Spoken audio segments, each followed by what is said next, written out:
వేదాంత విద్యాయా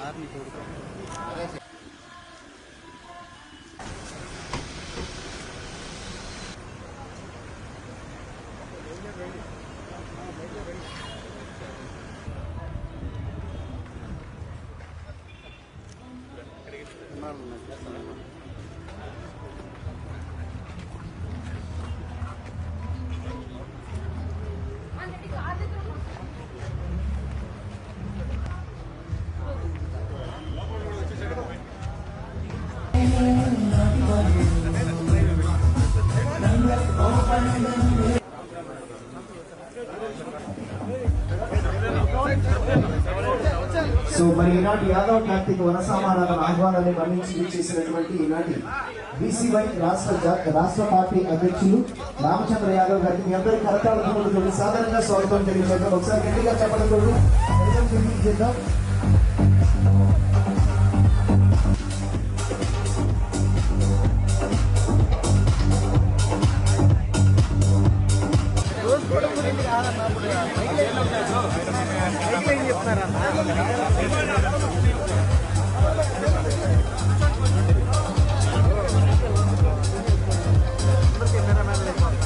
దయచేసి అందరూ కూర్చున్నట్లయితే తదుపరి కార్యక్రమంలోకి వెళదామండి.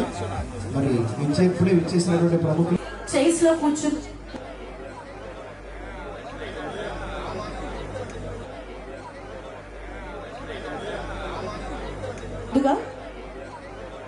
కోరుకుంటారు.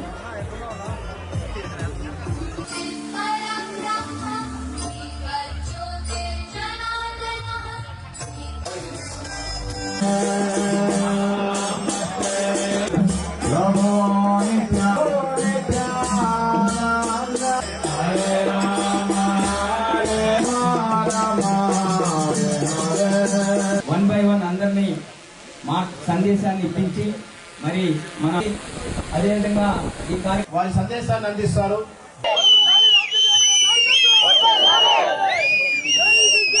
పవిత్ర కార్తీక మాసం సందర్భంగా ఈరోజు మంగళగిరి యాదవ సంఘం ఆధ్వర్యంలో ఏర్పాటు చేసిన కార్తీక వన సమారాధన కార్యక్రమానికి విచ్చేసిన పెద్దలు శ్రీ రఘువీరారెడ్డి గారికి, శ్రీ కారుమూరి నాగేశ్వరరావు గారికి, అదేవిధంగా వేదిక మీద ఉన్న పెద్దలందరికీ, ఈ కార్యక్రమానికి నన్ను ఆహ్వానించిన ఆహ్వాన కమిటీకి, ఈ కార్యక్రమానికి కేవలం మంగళగిరిని ప్రాంతమే కాకుండా రాష్ట్ర నలుమూలల నుండి విచ్చేసిన నా అన్నదమ్ములకు, అక్క చెల్లెళ్లకు, కుటుంబ సభ్యులందరికీ పేరు పేరున హృదయపూర్వక నమస్కారాలు తెలియజేస్తూ, ఆ కార్తీక దామోదరుడి ఆశీస్సులు అందరికీ ఉండాలని, ఆ పరమేశ్వరుడు ఆశీస్సులు అందరికీ ఉండాలని, అందరికీ శుభాలు జరగాలని, అందరూ అన్ని రంగాల్లో అభివృద్ధి చెందాలని మనస్ఫూర్తిగా కోరుకుంటూ, ఈరోజు రాజధాని ప్రాంతంలో ఇంత ఆహ్లాదకరమైన వాతావరణంలో ఈ కార్యక్రమం జరగడము, ముఖ్యంగా ఇక్కడ హ్యాపీ రిసార్ట్స్ ప్రాంగణంలో జరగడం చాలా ఆనందంగా ఉంది. ఎందుకంటే ఈ ప్రాంగణానికి నాకు గతంలో అనేక రకాలుగా అనుబంధం ఉంది. ఇక్కడ అనేక కార్యక్రమాలు చేపట్టడం జరిగింది. అందులో ముఖ్యంగా 2023 సెప్టెంబర్ 4, 5వ తేదీల్లో ఇదే ప్రాంగణంలో సుమారు 540 కంపెనీలను ఆహ్వానించి ఒక మెగా జాబ్ మేళా కండక్ట్ చేస్తే అందులో సుమారు 27,000 మంది నిరుద్యోగ యువతీ యువకులకు ఈ ప్రాంగణం నుండి, ఇదే వేదిక నుండి ఆఫర్ లెటర్స్ ఇవ్వడం జరిగింది. అలాంటి ప్రాంగణంలో ఇంతమంది పెద్దల సమక్షంలో, ఆత్మీయుల సమక్షంలో ఈ కార్యక్రమానికి మళ్ళీ హాజరవ్వడము, నన్ను ఆహ్వానించిన పెద్దలకు మరొకసారి ధన్యవాదాలు తెలియజేస్తూ, రాష్ట్రంలో చర్చించాల్సిన అంశాలు చాలా ఉన్నాయి, కానీ అవి చర్చించడానికి ఇది సరైన వేదిక కాదు. కానీ ఒక్క అంశం మాత్రం మాట్లాడదలుచుకున్నాను. ఎందుకంటే ఈ కార్యక్రమము మనము రాజధాని ప్రాంతంలో చేస్తున్నాం కాబట్టి కేవలం రాజధానికి సంబంధించిన అంశం మాత్రము ఒక్క విషయం మాట్లాడతాను. స్వతంత్రం వచ్చిన తర్వాత భారతదేశంలో అనేక రాష్ట్రాలు, కొత్త రాష్ట్రాలు ఏర్పడినాయి. అదేవిధంగా ఆంధ్రప్రదేశ్ రాష్ట్రము 2014లో 2 రాష్ట్రాలుగా విడిపోయి పరిపాలన కొనసాగిస్తున్నాయి. 2 ప్రభుత్వాల పదవీ కాలం ముగిసి ఈరోజు మూడోసారి ప్రభుత్వం కొనసాగుతోంది. అయితే ఇక్కడ దురదృష్టకరమైన సంఘటన ఏంటంటే రాష్ట్రం విడిపోయిన సుమారు ఈ 12 సంవత్సరాలలో ఇప్పటి వరకు ఆంధ్రప్రదేశ్ రాష్ట్రానికి పలానా ప్రాంతం రాజధాని అని కేంద్ర ప్రభుత్వం నుండి ఒక్క చిన్న గెజిట్ కూడా రాలేదు.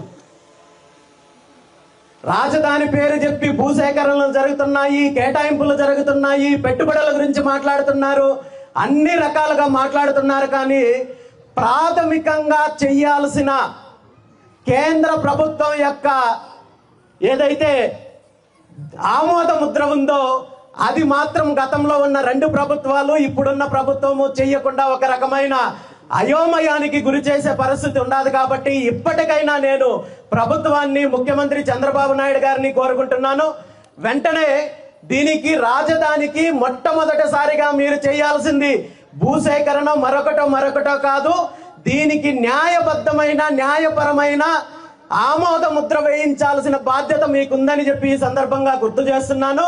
దీనిపైన గతంలో 6 నెలల క్రితము ముఖ్యమంత్రి గారికి నేను లేఖ రాయడం జరిగింది.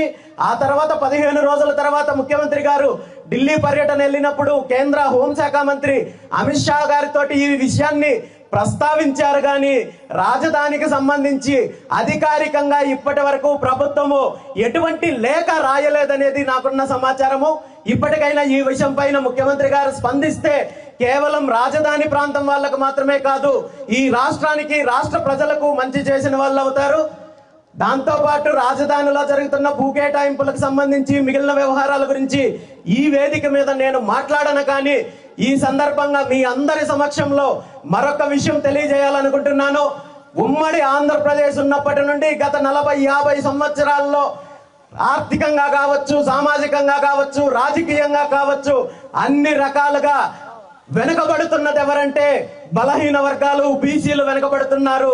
కనీసము రాజధాని విషయంలో అయినా బీసీలకు న్యాయం చేయాల్సిన బాధ్యత ఈ ప్రభుత్వానికి ఉందని తెలియజేస్తూ, రాజధాని అభివృద్ధి కోసము, నిర్మాణం కోసము ఇప్పటి వరకు ప్రభుత్వం ఏదైతే 39,000 ఎకరాల భూసేకరణ చేశారో అందులో ప్రతి బీసీ కులానికి భూమిని కేటాయించి అందులో సామాజిక భవనాలు, అదే విధంగా శిక్షణా భవనాలు, సాంస్కృతిక భవనాలు నిర్మించే బాధ్యత ప్రభుత్వం తీసుకోవాలని చెప్పి ఈ సందర్భంగా అందరి తరపున, బీసీలందరి తరపున ప్రభుత్వానికి డిమాండ్ చేస్తూ ఈ అంశం పైన రాజధానిలో బీసీ కులాలన్నింటికీ కూడా భూమిని కేటాయింపు అంశానికి సంబంధించి త్వరలో రాష్ట్రంలో ఉన్న అన్ని బీసీ సంఘాలు, కుల సంఘాలతో కలిసి ఒక చర్చా కార్యక్రమాన్ని కూడా చేపట్టడానికి సిద్ధంగా ఉన్నానని చెప్పి, ఇది సాధించేంత వరకు పోరాటం చేద్దామని చెప్పి ఈ సందర్భంగా తెలియజేస్తూ,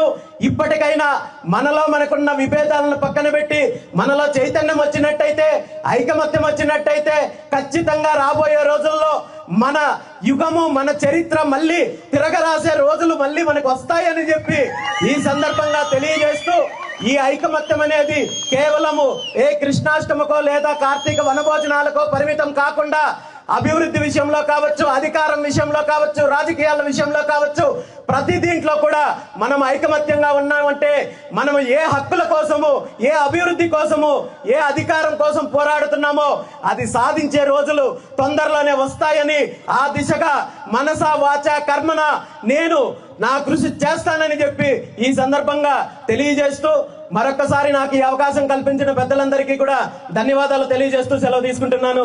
థ్యాంక్ యూ వెరీ మచ్.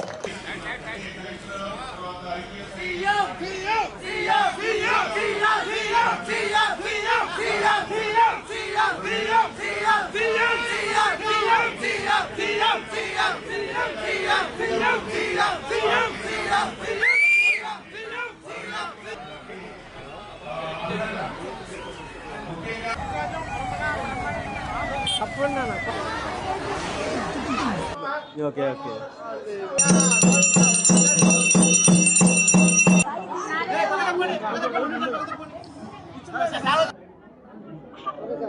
ఉంటే దీర్ఘభావాన్ని సుఖీ thank you thank you thank you thank you వీళ్ళందరూ చల్లగా ఉంటారు. Thank you thank you